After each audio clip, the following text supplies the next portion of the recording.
Hi, I'm Mike Sisak. I'm a reporter with the Associated Press. I want to tell you about a story that we have about a man named Thomas Ray Hinkle. He's a high-ranking official at the Federal Bureau of Prisons. Now, that's an agency that my colleague Mike Balsamo and I have been reporting on extensively over the last 3 years. And it was while reporting on a different story that we first heard about Mr. Hinkle. That was back in March.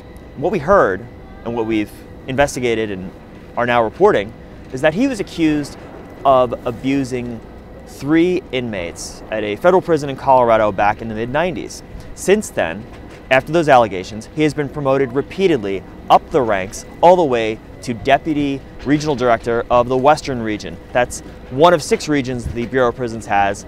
They run about 20 prisons on the west coast of the United States. Now, in our reporting, we found lawsuits, court records, interviews. We conducted interviews with inmates, with employees, chronicling this man's rise despite these allegations. And also in 2007, while he was a lieutenant at a federal jail in Houston, he was arrested for public intoxication at a music festival. Now, those charges were later resolved, later dismissed, and after that he was again promoted up the ranks. The Bureau of Prisons sent a statement from Director Colette Peters. She said, "Mr. Hinkle has openly acknowledged his past mistakes, gone through employee discipline, sought professional help, and reframed his experiences as learning opportunities for others." She says today she is confident that he has grown into an effective supervisor for the agency. Thomas Ray Hinkle responded to questions from the Associated Press with the following statement. With the support of his friends, family, and colleagues, and through professional help, he has made the most of his opportunity for a second chance to serve the Bureau of Prisons, and he says he's done so honorably over the past 12 years. "I speak openly about my experiences to teach others how to avoid making the same mistakes," he says. "I cannot speak to why some are dredging up history from so many years ago, but my distant past does not reflect who I am today." He says he's been disciplined for his conduct, and he regrets being associated with it. He says he cooperated fully with investigators in the 1990s, and that today he vehemently and categorically denies the use of racial slurs, targeting whistleblowers, and any other allegations of recent misconduct.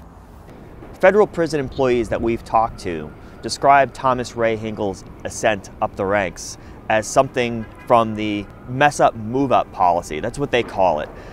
Essentially, they say the Bureau of Prisons won't necessarily fire or discipline a problematic employee or manager. They will promote him or her to another facility, to another job, making one prison's problem another prison's problem.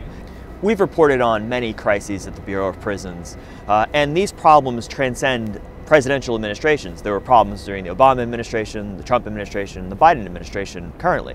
The Bureau of Prisons has gone through a bit of a transition recently. It has a new director, Colette Peters. She has pledged a zero-tolerance policy for employee misconduct and certainly for sexual abuse like we saw at the prison in California.